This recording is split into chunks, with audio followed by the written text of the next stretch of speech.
Supriya Chaudhary to take us through a very, very short and detailed presentation.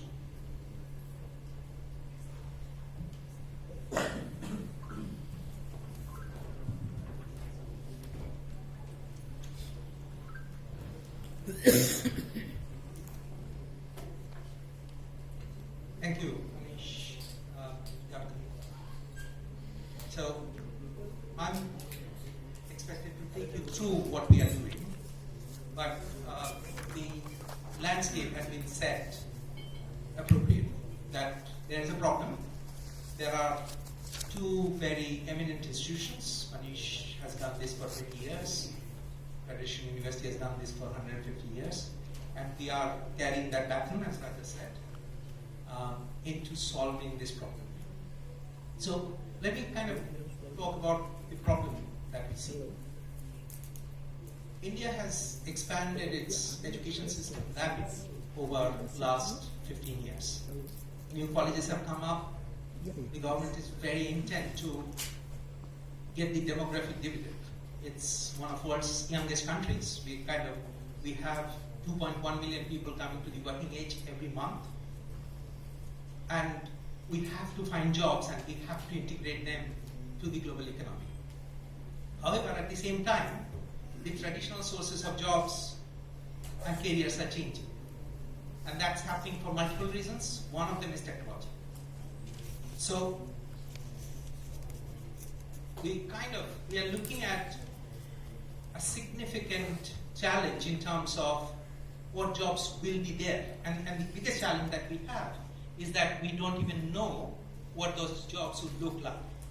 So the education system which has come together, the challenge is how do you train for something which you don't know what it will be. And we are kind of getting some more interesting data about how quickly the skills are becoming redundant. I'll give one piece of data, but I can talk about things. So we call it half-life of skills. Half-life is by the time these skills started getting redundant. And if you actually look at it, 37%, if we ask someone, or employers, we do that all the time, we go and ask employers, what skills do you require? And if we asked an employer in 2016, of the top 20 skills they would have mentioned, 37% of them are not required anymore already. And you can imagine education is a forward-thinking enterprise. Education, we are training people for 3 years. And if we don't know what 1/3 of the skills will be, it's very, very difficult for us to teach, design curriculum and everything else. This is the problem we are trying to address. Now, just some data. There are more data available on this. So, Indian graduates, even after doing a program like MBA, half of them can't find a job. B.Tech, which used to be, obviously I grew up in India, and that used to be the gold standard. We kind of, obviously my father and I had a lot of arguments whether I should become an engineer or not, and I didn't. But it was almost certain that if you became an engineer, you would get a job. Now, only half of them find a job. So, and we can talk about the quality of education and things like that, but there is a fundamental problem that this whole job landscape is shifting, and the education needs to kind of think how we can catch up with that. So I'll talk about 3 different approaches to the solution, and we take one of them, and there are other 2 are being tried as well. So when we think about how do you handle this? How do you handle when the landscape is shifting and you don't know half the things where it will go to? So there are 3 approaches. One is analytical, which is the most common approach. You go to the employers, ask, what competencies do you need? What skills do you need? And we create detailed maps. And that's been the predominant approach at the institutions. Asking the employers, mapping their curriculum, mapping the curriculum to their need. Now the challenge is, that doesn't work when half those things are changing all the time. By the time the employer has told us what those skills would be, things have changed already. So that's the limitation of the analytical approach. We do some of that work, but that's not predominantly what we do. The second approach comes from the other side. Don't ask the employer because they may not know what they will require in 3 years' time. Go to the futurists. Go and see what happens elsewhere, like what's happening in America, for example, if that's a few years ahead of us in terms of evolution of the industry. That's the predictive approach. And the problem is it doesn't work because sometimes you don't know what is real and what is a fad, whether there will be NFTs and whether there will be metaverses everywhere. And the second is because the global job markets are slightly different. The American job market, we might say, will become like America in 5 years' time, but we may not. We may become like South Korea. And what jobs will be, that predictive approach doesn't fit. So our solution to that is to put the learner in charge. Not focus on particular skills, which we do, but that's not our focus. Our focus is to enable that learner and tell that learner that she will be able to adopt whatever the landscape will. They will be able to learn. And that we do by experiential learning. We put them in the projects, try to make them solve problems, and focus on how they solve problems than what problem they are solving. And that's our approach. So our approach is experiential, and we put the key approach that we do here, and that's what we are launching here, that we put the learner in charge, the student in charge. Too long in the academia and the industry, we see academia as the factory, as the producer of talent, and industry as the consumer of talent. And for too long we forgot that the learner is actually the key person, and that's what we do with this XPMC, which I'll talk about. So what we are doing is we have this product which we are launching. That's why we are all here. We call it experiential micro-credential. Micro-credential, again, Australia is a sort of pioneer in kind of global micro-credentials conversation. But micro-credentials are short programs which can give that industry-relevant skills to the students. And it's designed so that industry and the formal education sector can respond to the ever-changing job market that I just spoke about. So you have taken that model, that short, flexible program model, and we have built it around this experiential learning that you talked about. And for all experiential learning projects that we do, we are kind of looking for 5 attributes which are listed there. We are looking at growth mindset, whether the person is kind of able to face a problem and kind of say, fine, if I face something which I don't know today, I'll be able to learn it. They know where their careers are and what's happening in their industry and what skills they are gaining and how they can apply for the next job. They know what the digital technologies, how digital technologies are changing. They know how to work interculturally, and they know how to communicate and influence other people. So those are the 5 things that we are doing alongside any experiential project, and I've listed some of the areas that we are developing. You can see that those are new job areas. Those are jobs which get paid most. In India, a lot of companies have built back offices, and those back offices with the automation, they are struggling, but they are sort of looking into going into those areas like AI, cybersecurity, and all that. So we focus on those areas where our students will find the most rewarding jobs in 5 years' time when they graduate.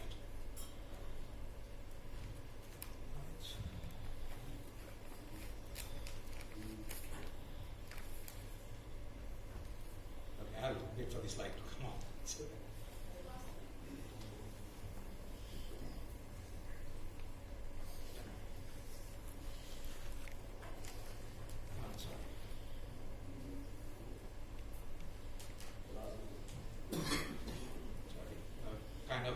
Praised IT too much, I suppose. So, kind of. Can you put that up, please?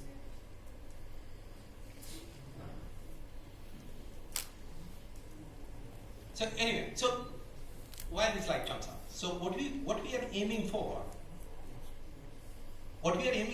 is that instead of we're called employbility.life, but what we aim for is that employability which will remain with the learner for their life. So we are looking at workplace readiness. We are saying that it's not about placement. It's not about kind of pushing you through the door. We want you to be in charge. We want you to choose which door you want to go through. We want you, once you get into the door, it's not like go get a job in Infosys and stay there for 8 months. It's the door you choose, and you should be able to stay there, and you should be able to climb the stairs. You should be able to grow. We know across OECD only 5% of the candidates actually join a job and move up their career, right? And our whole assumption about India, a growing country, an aspirational country, that we want to grow, we want to sort of get to the next level. Everybody, each one of us grew up assuming that our lives would be better than our parents. And we want to give that aspiration. And we know that's the aspiration of NEP. That's the aspiration of NEP is, how do we build this education system where we produce these graduates who will be Indians, who will be committed to their country, who will contribute to their community, but will also have the global skills and will be able to have the sustainable career. So the way we design it, that's why we are doing micro-credentials. We are saying that we'll work with the colleges. We'll work within the framework of the NEP. We'll be a tool to realize the aspirations of the NEP, and we'll build this global expertise with local relevance. So we have 68 colleges across India who wants to adopt this model, who wants to make it part of their curriculum, where the students will be doing their curriculum, they will be connected to their community, and yet have the skills and approaches that we are bringing to the table. So our motto is workplace readiness. If you want to take away one word, I would love to kind of talk about workplace readiness in this, that the workplace that exists today and the workplace that will come tomorrow, we are preparing those graduates by connecting them to this global network, partners like Federation University, all these global industry partners, through them and through us in the colleges in India. So thank you for listening to me, but that's the aspiration we live for. Thank you. Thank you, Mr. Chaudhary. Before we open the floor for questions, we have a launch to be done. Requesting Shania to come, and we're going to unveil our product, XPMC, and ladies and gentlemen, if you want a photo opportunity here at the launch, we just unveil it and then we can start.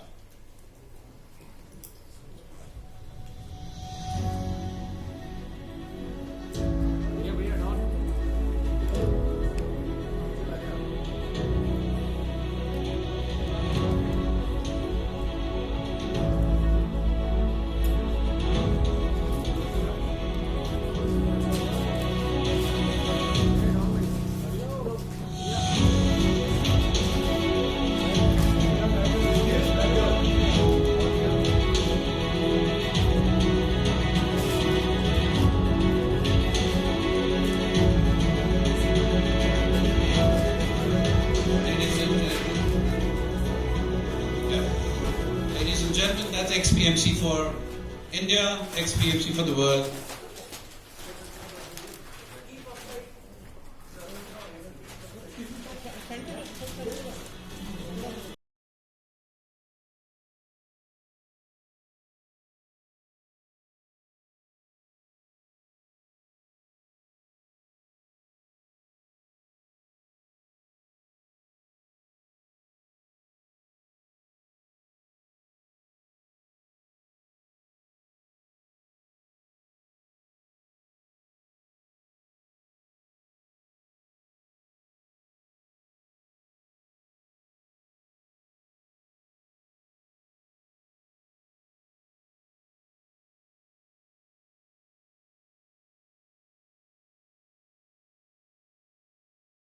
Thank you, speakers on the dais. Thank you, everyone, members of the media. Now we open the floor for questions for the next 10-15 minutes.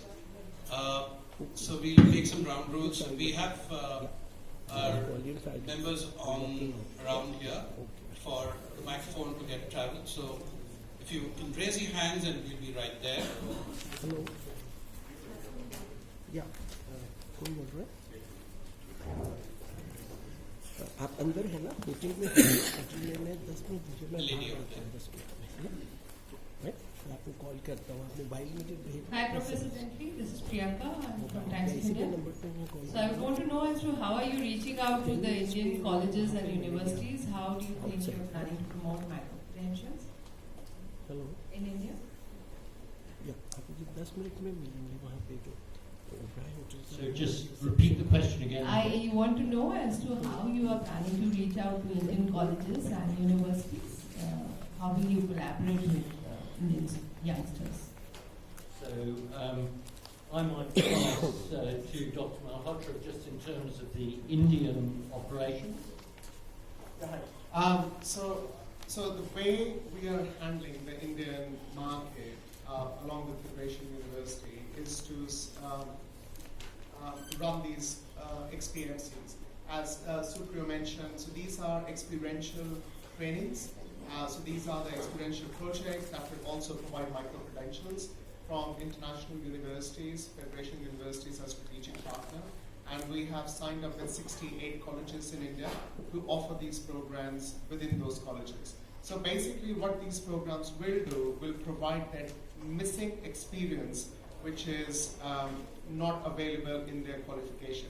So we are trying to add the experience in their qualifications in India so that they are more workplace ready when they finish their qualification, so that they have best of both the worlds. These projects are done overseas, and we're bringing the international expertise here. With the practical training, the agile methodology, like Supriyo has mentioned before. And the plan for us is to roll out the XPMCs, these experiential projects, micro-credentials across India, as many as we can. Thank you, Doctor. So just in terms of how do we make sure that we have the right quality which will stand the students and learners in good stead wherever they go in the world? And that's where having a university partner is so important, just in terms of we've got outstanding educators who are coming from industry, we've got outstanding people from the industries acting as individual mentors for the groups of students. So they've got industry mentors who have worked across the sectors that we're talking about for years and have reinvented themselves. And the university brings the quality assurance, which is backed by the gold standard quality assurance which learners have come to expect. Thank you. There was a question how as well. So would you like to also address that, Supriyo? So I'll just add to what's been said. So we go to the colleges, we talk to them about this changing workplace, and there is an enormous acceptance that educators need to do something, and a lot of Indian colleges would. So what we bring to the Indian colleges is this global network, which is not easily accessible for individual colleges. So we are working with private universities, we are working with a couple of government universities as well, a lot of engineering colleges and MBA schools. So it's a mix, that 68 is a mix, and it's geographically diverse as well. So there are a lot of colleges in Maharashtra, some of them are Punjab, Haryana, those kind of geographical spread. And we go and talk to them and talk to them about this changing work, and that's the conversation. We did a conference last year which was attended by senior regulators and everybody else. I think it's a conversation in the industry, in the higher education sector, but also in the regulators, in the sense UGC, ICT, they are all talking about the same thing. So we are hoping to be part of that conversation in this country. Thank you. Thank you, ma'am, for asking the question. So, Next question. this way. My name is Sanjay Agarwal. My question is to Professor Bentley. When you're talking about Federation of Universities of Australia, right? So as in we understand federation, so is it a small, those universities around, is it like total association of universities, the Federation University, or it is one single large, the umbrella means, what is it exactly? Can you elaborate? So Federation University got its name similar to the Australian Federation of States. It brings together a number of regional campuses across Victoria, and we operate into Queensland, and we have about 50,000 hectares which we are managing as an eco-conservation area in New South Wales. So we're spread around Australia. What we do is we're a single university, but we cater, because we are spread across Australia, one of the important things about regional places is that the communities are incredibly proud of their own area, the particular needs of what they have for their community. And so we have to respond to that. And that is why we work so well with industry, because industry works across the globe into many different communities, and they have to find a university which is not coming up with something which is a one-size-fits-all, which is supposed to work across the globe. You have to be acutely aware of different cultures, different contexts, different communities. And so we've worked in many different countries across the globe, and we're acutely aware of the different cultures and within countries. And India is a great example. It's a subcontinent where you have so many wonderfully rich cultures, languages, contexts. And so industry and learners working in those different contexts need to have the cultural capability as well as the knowledge and technical skills to be able to work in whatever culture they find themselves. And so students have to learn during their study to be able to adapt to that. Otherwise, they're going to find it very hard as they enter a company which works across India or across the globe to be able to adapt to workplace conditions where they're working in teams, where members will come from such a diverse set of backgrounds, diverse languages, diverse cultures, that they have to work together to provide solutions. And so Federation University, because of its context, because of its diversity and its background, brings that expertise into this partnership. My question is to Dr. Manish. When you're talking about the workplace readiness, as Supriyo said, so is it, do we understand that the people, like he said, we're tied up with so many universities across India, different states. So are these people going to be trained here in the XPMC model? And then you're looking for sending them, they're going to get the workplace, it's in Australia or it's across the world, it's not just for India. Or are there going to be people coming to India as well? Okay, so first of all, that's a long question, so I'll just kind of maybe cut it into a smaller pieces. First of all, the programs that we are running are, that has one of the big reasons of running that everywhere is to fix what's missing in the current education system. That is adding experience, right? All of the children go to schools and university, and we feel that when they come out of the university, they're missing something. They're not getting that job, and that they're not doing well in that job, and so on and so on. So I think what's missing is, we all know, is the experience bit, right? I mean, we all hire people, we see that's missing. So we want to bring that experience into the qualification. So when we started doing these XPMCs, it's been written with the purpose that we need to enable the education systems across the world to be able to produce the graduates that are employable, right? So first of all, the first point is that as there was in the slide, we want MBA schools, we want the IT schools, the BTech schools, and everyone to produce graduates that are quickly employable, right? They can cope up with all the pressures of the new job roles and new changing future of work.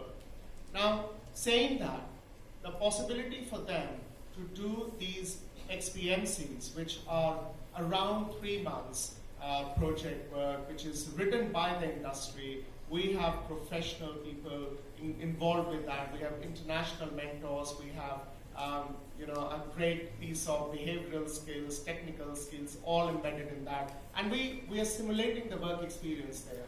So there are possibility for them to do XPMCs globally. Now we're launching that here, but we have XPMCs running in Ballarat in the IBM Center. We're setting up a place in what we call it as a talent incubators. We are setting that in London, and we are having the conversations that can students go out for 3 months, 2 months, 4 months out of their degree programs and can do those programs there. Now the reason we added up the micro-credential as behind this XPMC, so the micro-credential is important in this scheme of things because we understand that all the students will be doing these XPMCs within the Indian education framework or globally, that we will be, of course India is the first market because it's the largest market, it's close to our heart. We have worked and we have been living overseas for 25 years, but we want to come back and do things for India. So, in spite of doing that, it's going to be a big product everywhere that we're going to run it globally. Now, with XPMC, the MC part is very important because that micro-credential is where what we are looking for a strategic partnership with Federation University to begin with, and then many other universities worldwide who will give the credit based out of the study they will do. Now to answer your question, just on that, so the first thing is to make them employable, right? Whether they do XPMCs within their college or whether they do it at a London incubator, whether they do it in an Australian incubator, make them job ready, make them, their workplace readiness score pretty high so that they can just go in there and their profile gets very stronger to get a job. After that, if they want to study further, they get credits of what they're studying here, right? Because it's a micro-credential, the universities honor what they're studying as a project and they will welcome them to study forward. But whereas it comes as to be giving them a job overseas or something like that, now that is something that we are not looking in directly because the point of this entire program is to create them globally employable, to give them those skills that they can start working in their local country first at a great place, get those skills and be the global citizens, the global workforce. And that's exactly matches the India's new mission, right, which is the Prime Minister's mission, which is very clear to make India the skill capital of the world. And this is how we're going to make the skill capital of this. A lot of Indian articles now coming around the right balance between the education, the employability, and the employment. And I think once all three will be ticked off, we will see India will be completely a next level and will be a phenomenal country to live, to produce the graduates, to make the products and all of that. So we are doing our bit here with regards to employability, giving them the skills that they can go start with Indian workforce, be at the global workforce, and then just make us all very proud of having this global skilled workforce coming out of India for the world. Perfect. Thank you, Dr. McGuire. Before we just have to attend to two more questions, and then we'll open for one-on-one interview. Yes, sir. Hello, I'm Pranav from Vision Television.